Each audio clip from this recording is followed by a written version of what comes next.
Muy buenas a todos, aquí Adolfo Ruiz Calleja en un nuevo podcast del blog numismático. En este caso voy a hablar de una medalla militar dedicada a la victoria que tuvo España en Filipinas allá por 1876 y más concretamente en el archipiélago de Joló, allá por Filipinas, como digo. Esto lo hago porque esta medalla aparece en la próxima subasta de Coins Numismatic Barcelona, que va a ocurrir el día 30 de junio de 2024.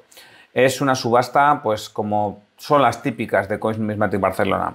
Hay 1.138 lotes, todos ellos salen por €1. Hay muchas monedas del siglos XVIII, XIX, XX, muchos duros mexicanos, muchas monedas resilladas en China, macuquinas de Guatemala, columnarios, hay bastantes piezas. Sobre todo el que no busque unas calidades extraordinarias, el que sea gente normal y corriente como tú y como yo, gente de a pie, seguramente va a encontrar aquí piezas muy interesantes a las que pujar. Y como digo, todas ellas salen por €1. Bien, vamos con esta medalla, una de las que se ofrecen en Coins Numismatic Barcelona. Bueno, lo primero es que hay que ponerse en situación en Filipinas. Ya sabéis que Filipinas pues había pertenecido al Imperio Español pues desde el siglo XVI hasta 1898, como todo el mundo sabe. Bueno, fueron allí más de 300 años de presencia española, donde primero era una capitanía general que dependía del Virreinato de Nueva España y después fue una provincia de ultramar, una vez que el Imperio americano pues prácticamente cayó. A pesar de ello, España no tuvo una gran presencia cultural en Filipinas, o al menos no tanto pues como en América, ¿no? De hecho, por ejemplo, en Filipinas, aunque muchos de ellos tienen apellidos españoles, esto se debe a una legislación que hubo en época de Isabel II, si mal no recuerdo. A pesar de ello, pues poca gente habla castellano por allí. La presencia española se limitaba a Manila y no mucho más. Y además, la fuerza española no llegaba a controlar todo el archipiélago de Filipinas, todo lo que hoy en día es Filipinas. Concretamente, hay un archipiélago que se llama el archipiélago de Joló, que está en lo que hoy en día es el suroeste de Filipinas, el nordeste de Malasia. Esa zona ahí, bueno, son cientos y cientos de islas, muchas de ellas muy pequeñas, y este archipiélago no lo controlaba España. Esto había un sultanato ahí, un sultanato que era el sultanato de Joló, que se había establecido en el año 1450 y ahí seguía, o sea, en el siglo XIX ahí estaba el sultán de Joló. Este sultanato obviamente era de confesión musulmana y bueno, eso ya suponía cierto recelo también por las autoridades españolas, que a esta gente les llamaban los moros, y además no eran muy bienvenidos porque se dedicaban sobre todo al pillaje, a la piratería y bueno, pues atacaban a ciudades pues filipinas, también atacaban a barcos mercantes. A ver, entiendo yo que ellos también tendrían su propia agricultura y un comercio interno, o sea, no sería toda su economía basada en el pillaje. Pero bueno, digamos que de cara a las autoridades españolas en Filipinas, esta gente del sultanato de Joló no eran otra cosa que piratas que venían pues eso, a atacar sus barcos mercantes. Y había sido así pues desde prácticamente la presencia española en Filipinas. O sea, esto era una guerra que se podría tener entre España y este sultanato, una guerra de baja intensidad. Que estas guerras de baja intensidad eran muy presentes en América, que no les hacemos caso, como no hubo grandes hechos de armas, ¿no? Que pueda aparecer así en los libros, grandes héroes, grandes batallas, pero eran unas guerras de desgaste que, bueno, pues llevaban muchísimo tiempo, ¿no? Fijaros, por ejemplo, igualmente la guerra de la Araucana en Chile, ¿no? Pues ahí estuvo desde época virreinal hasta muy, muy entrada a la época republicana. Pues más o menos era un poco la misma idea, ¿no? Obviamente salvando las enormes distancias, pero era esa idea de, bueno, pues aquí tenemos este problema enquistado y de vez en cuando hay que hacer, pues eso, ataques, hay que hacer expediciones de castigo, pues para intentar controlar toda esta piratería. Bueno, una de estas expediciones de castigo se hizo en 1850. Y bueno, pues fue la típica expedición de castigo. Llegó ahí la Armada Española, pues desembarcó en las dos islas principales, que se llamaban Joló y Mindanao. Se hicieron con ellas, las controlaron, pero claro, luego no había una capacidad logística que permitiese asentarse en estas islas.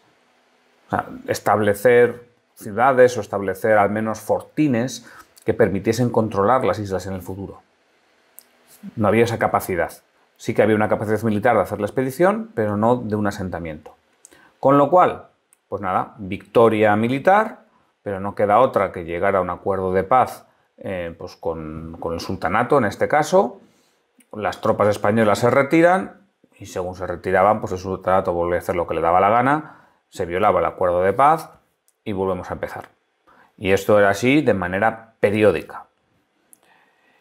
Y claro, pues al final, al cabo de 20 años, pues volvían a estar otra vez en la misma situación donde habían estado antes y vuelta a empezar. Entonces esto, como digo, fue una expedición que hubo en 1850 y en la década de 1870 ya pensaron, oye, esto hay que tomárselo más en serio, hay que intentar hacer algo para controlar el territorio y que no volvamos a estar así ad eterno. Bueno, pues hubo una campaña muy importante para 1876 y esta campaña se llevó a cabo entre febrero y marzo de 1876. Está razonablemente descrita. No lo he visto descrito por ahí por la web con demasiado detalle, pero bueno, sí que en el artículo que acompaña este podcast sí que he dejado varios enlaces donde podéis encontrar más información. Bueno, en esta campaña pues intervinieron 20 buques de guerra españoles, más otros 14 barcos mercantes de transporte y bueno, pues esto era una fuerza que obviamente superaba pero enormemente cualquier fuerza que pudiera poner el sultanato de Joló. Entonces, bueno, pues cada hecho de armas, cada batalla se saldó con una victoria española, vamos, sin contestación. Y aquí es donde estuvo después la diferencia. Lo que son los hechos de armas acabaron en marzo de 1876, pero ahí se establecieron dos fuertes. El fuerte Alfonso XII y el Princesa de Asturias. Y aquí es una cosa bastante curiosa, porque como todo el mundo sabe, el heredero de Alfonso XII, el siguiente rey, fue Alfonso XIII. Sin embargo, para 1876 no había nacido Alfonso XIII. La que era la heredera en ese momento era la princesa de Asturias, María de las Mercedes. No nos equivoquemos, María de las Mercedes no era la primera mujer de Alfonso XII, sino era su hija mayor, su hija primogénita, que nació de su segundo matrimonio. Y aquí también lo curioso es que, claro, Alfonso XII nació antes incluso de que naciese Alfonso XIII, con lo cual la princesa de Asturias seguía siendo princesa de Asturias. O sea, cuando murió su padre, pero nació su hermano, ella no fue reina, pero sí que siguió siendo princesa de Asturias y de hecho fue princesa de Asturias hasta el día que falleció, porque era la heredera al trono, primero de su padre y luego de su hermano, porque falleció antes de que naciese ningún sobrino, ¿no? Ningún hijo de Alfonso XIII. Entonces, bueno, pues es curioso este tema de la princesa de Asturias, que no había caído yo en ello, que María de las Mercedes siempre fue heredera al trono. Bien, cierro aquí el paréntesis para decir que esta campaña de 1876 fue tan exitosa que al capitán general de Filipinas, que se llamaba José Malcampo, se le dio un condado y un vizcondado, nada menos. Se le nombró conde de Joló y vizconde de Mindanao. Eran las dos islas principales, Joló y Mindanao. Bueno, pues conde de Joló y vizconde de Mindanao. Sus herederos son actualmente quienes poseen estos títulos. Y bueno, aquí acabó los hechos de armas en todo este archipiélago de Joló. Bueno, pues no del todo. Luego hubo varias expediciones a Mindanao, se ve que habría ciertas revueltas. Fueron expediciones que se llevaron a cabo entre 1890 y 1895, o sea, ya muy al final de la presencia española en Filipinas. Y luego además hubo otra campaña de conquista realmente. Esta fue una campaña en el sur de este archipiélago de Joló, unas islas pequeñas que se llaman Tawi-Tawi. Y aquí esta campaña se llevó a cabo en el año 1885 y era comandada por Tomás Olleros. Y bueno, pues a Tomás Olleros se le puede considerar el último conquistador español, pues porque esta fue la última conquista territorial que hizo España pues, en toda su historia, o al menos hasta la fecha. Así que, bueno, pues ya veis que este archipiélago tan desconocido, este archipiélago de Joló, estas islas Tawi posteriormente, pues fueron las últimas conquistas del Imperio Español y, bueno, fueron tan tardías que acabaron en 1885 y, como todo el mundo sabe, el Imperio Español colapsó en 1898. Bueno, pues este es más o menos el contexto histórico y luego hay que entrar un poco en detalle para el tema de las medallas. Hubo varias medallas relacionadas con estos hechos de armas que he comentado. Hubo una medalla por la victoria en 1850, por esa expedición de castigo, y luego hubo varias medallas también por las campañas de castigo que hubo en Mindanao entre 1890 y 1895. Pero de todas las medallas hechas, la más conocida, sin ninguna duda, es la de la victoria de 1876. Esta victoria que dio el condado de Joló al capitán general José Malcampo, esta victoria que permitió establecer dos fuertes, el Alfonso XII y el Princesa de Asturias, y que permitió pues, controlar o acabar con este sultanato de Joló allá por 1876. Estas medallas son medallas de bronce y son medallas hechas con el bronce del que estaban compuestos los cañones enemigos. O sea, se debe que el sultanato de Joló tendría cañones, no sé si tendría muchos, pero bueno, algunos tendría, y estos cañones pudieron ser apresados por el bando español, por el ejército español, y con estos cañones se fundieron y se hicieron las medallas de bronce que fueron condecoraciones militares. El diseño se encargó a Alberto Struch.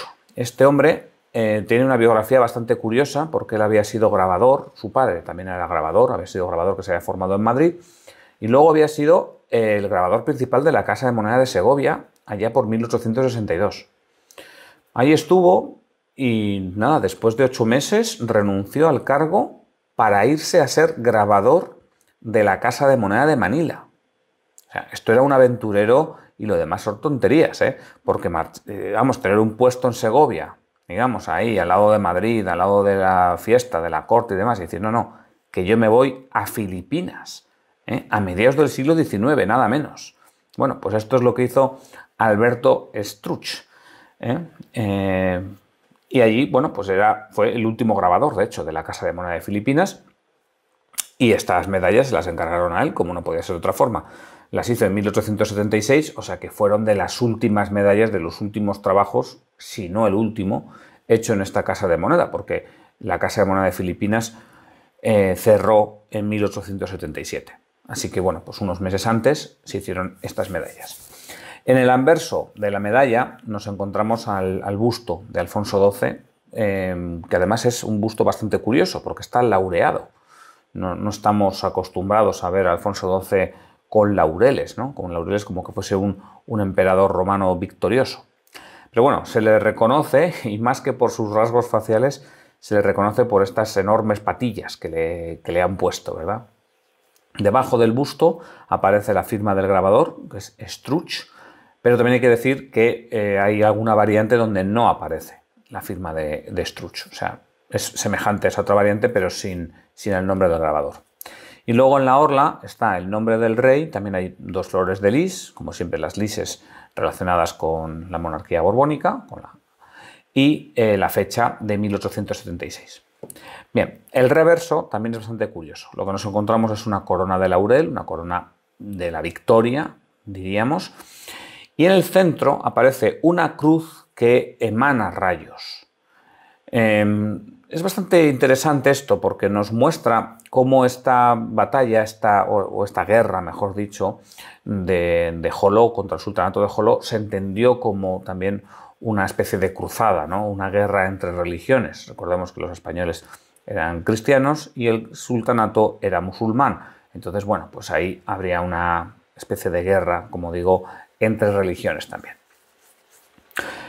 Bien, la corona, como veis, tiene 6 bandas y en cada una de las bandas hay un nombre.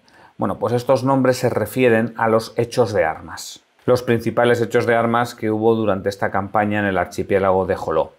A saber, fueron Paticolo, Tapul, Cacutlapa, Liano, Maibum y Parano. Todos ellos se corresponden con ciudades del archipiélago. Y bueno, esto es casi todo lo que os quería comentar, porque quiero aprovechar también a decir que un tal José Montero y Vidal, que era pues un buen escritor y por aquel momento era gobernador civil en Filipinas, nada menos. Y este hombre escribió pues un cuento que se inspiró en esta campaña de Joló, ¿no? Lo escribió allí mismo y lo escribió en el propio año 1876, o sea, estaba todo muy fresco. El cuento se llama La Sultana de Joló. Y ahí aparece un párrafo que me parece muy bonito y me gustaría leéroslo. Así que voy a ello. Quiera Dios que la preciosa sangre vertida en las arenas de Joló durante la campaña de 1876 sea la última que allí se derrame, y para que de tan costosa expedición del general Malcampo obtenga Filipinas los beneficios que se prometiera su autor al realizarla, pues tiempo es ya que la humanidad prefiera los pacíficos triunfos de la paz a los ruidosos de la guerra, que jamás deben pretenderse sin una necesidad ineludible y suprema, porque llevan consigo el triste privilegio de consumir en un día la riqueza adquirida por un país durante muchos años, con gravísimo prejuicio de sus intereses y de su material progreso y con pérdida dolorosísima de sus mejores hijos. Bueno, pues esto yo creo que es un muy buen alegato a la paz y con esto me quisiera despedir. Por último, os invito a echar un vistazo a la subasta de Coins Numismatic Barcelona. Como digo, si os interesan monedas con historia pero que no se vayan de precio, esta subasta es muy interesante. Yo sin más me despido, un saludo y hasta pronto.